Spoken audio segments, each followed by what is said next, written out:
மலர் HD கனடாவின் இன்றைய முக்கிய செய்திகள். இலங்கை செய்திகள்.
வவுனதீவு பிரதேசத்திலேயும் அத்தோடு செங்கலடி, கிரான், சித்தாண்டி போன்ற பிரதேசங்களிலே கூடுதலாக வெள்ளத்தால் பாதிக்கப்பட்டோருக்கான ஏற்பாடுகள் தொடர்பாக அரசு திணைக்களங்களுடன் உரையாடி நேரடியாக விஜயம் செய்தும் பார்வையிடக்கூடியதாக இருந்தது.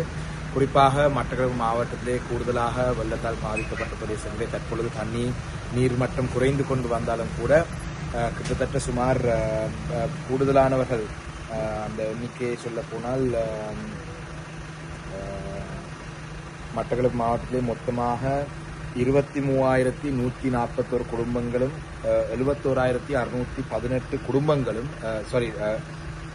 23,141 குடும்பங்களும் 71,618 நபர்களும் இந்த வெள்ளத்தால் மொத்தமாக பாதிக்கப்பட்டிருக்கிறார்கள். அந்த வகையிலே கிட்டத்தட்ட 55 இடங்களிலே தற்காலிகமாக இடம்பெயர்ந்து நிற்கிறார்கள்.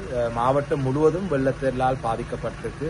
பல வீதிகள் புனரமைக்க வேண்டிய தேவையில் வரலாம், பல பாலங்கள் மீண்டும் புனரமைக்க வேண்டிய விடயங்கள் வரலாம். அந்த வகையிலே இன்று காலையிலேயும் கூட காலையிலே 10:30 மணி அளவிலே தமிழரசு கட்சியுடைய பாராளுமன்ற உறுப்பினர்களுக்கும் ஆளுநர் மற்றும்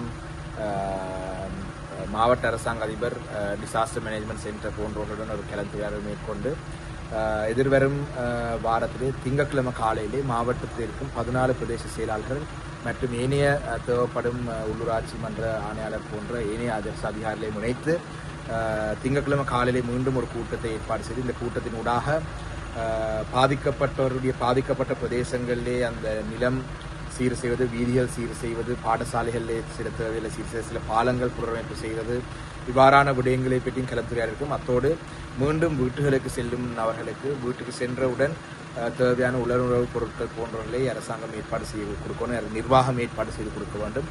இந்த காலப்பகுதியிலே அரசியல்வாதிகளாகிய நாங்கள், பாராளுமன்ற உறுப்பினராகிய எங்களுக்குரிய மிக முக்கியமான பொறுப்பு அரசு அதிகாரிகளுக்கு உதவியாக, அரசு திணைக்களங்களுக்கு உதவியாக கிராம சேவையாளர், பிரதேச செயலாளர் போன்றவர்கள் இந்த வெள்ளத்தால் பாதிக்கப்பட்டவர்களுக்கு வழங்க வேண்டிய சேவைகளை செய்வதற்கு உதவியாக இருக்கிறது மட்டும்தான். பல இடங்களிலே பல அரசியல்வாதிகள் தாங்களாக தங்களுடைய சொந்த நிதியிலே வேத திட்டங்களை செய்வதற்கு முன் வருவதை விட அரசாங்கம் டிசாஸ்டர் மேனேஜ்மெண்ட் சென்டரில் செய்ய வேண்டிய கடமை, அவங்க விரும்பினா செய்யல, ஆனால் டிசாஸ்டர் மேனேஜ்மெண்ட் சென்டர் செய்ய வேண்டிய கடமையை சரியாக மக்களுக்கு சென்றடைய செய்தால் இந்த 71,000 பேருக்கும் நாங்கள் உதவிகள் வழங்கலாம். இல்லை என்றால் அரசியல்வாதிகள் ஒரு 700 பேருக்கு உதவிகள் வழங்குறதிலே தாங்கள் கவனத்தை செலுத்தி முகநூலில் இதுகளை பதிவிட்டு தீர்ந்தால் 70,000 பேருக்கு அந்த சேவை கிடைக்குதா என்றது உறுதிப்படுத்த முடியாத ஒரு சூழல் வரலாம். அந்த வகையிலே அந்த பணியை மிக சிறப்பாக நான் அரசு திணைக்களமுடன் உரையாடி செய்து கொண்டு வருகின்றது இதற்கு சொல்ல வேண்டும். மிக விரைவாக இந்த வெள்ள அனர்த்தத்தினூடாக பாதிக்கப்பட்ட மக்கள் அனைவருக்கும் ஒரு சிறந்த ஒரு சீரான நிலைக்கு அவர்களுடைய வாழ்க்கை மாற வேண்டும் என்று இறைவனை பார்க்கிறோம். நன்றி.